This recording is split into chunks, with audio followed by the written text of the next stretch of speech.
I rolled credits on Monster Hunter Stories 3, and I have never been more disappointed in myself for not playing through this series sooner because I absolutely love this video game. A huge thank you to Capcom for providing me with a review copy, and don't worry, this is going to be extremely spoiler free. If you were curious, I'm actually a pretty new fan of the entire Monster Hunter franchise, and this is my first ever Monster Hunter Stories. These are their own standalone stories. You do not have to play the originals to enjoy this one. I'm pretty picky when it comes to JRPGs, but if I had to give like a brief overview, this is like the Pokemon game that like I always wanted. First off, I think the visuals are fantastic. I love this art style. Performance was rock solid on PlayStation 5. There's going to be tons of different locations for you to go to, tons of monsters to find and battle, and then you'll get their components. And just like the base game, this will allow you to, create weapons, create different armor sets, upgrade them. It's that typical Monster Hunter rush of, wanting to go get that newest armor, get that newest gear. But instead of real-time combat, this is turn-based combat. And how is it?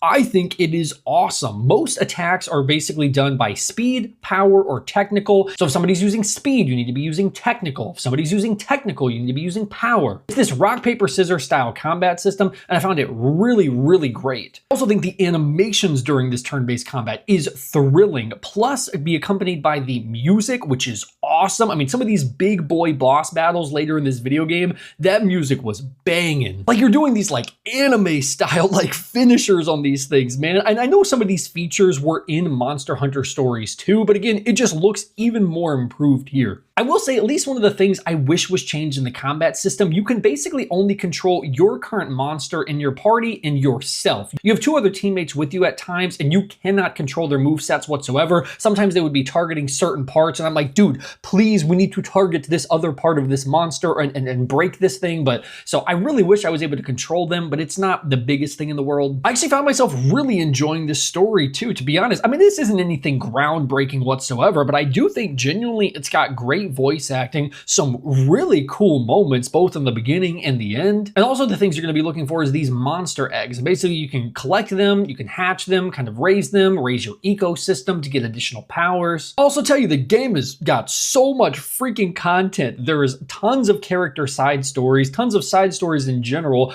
I am like 35 hours into it, almost level 50 with all of my characters, and I still have a ton left to do. I'll be honest, when I first saw this video game and I was like $70 for this, I am not sure about this. I think if you are a fan of the Monster Hunter franchise, if you love JRPGs in general, games with really good turn-based combat, I think Monster Hunter Stories 3 is easily worth the price of admission and definitely worth picking up on day one. This game pleasantly surprised me. I think this is fantastic and easily one of my favorite games of the year.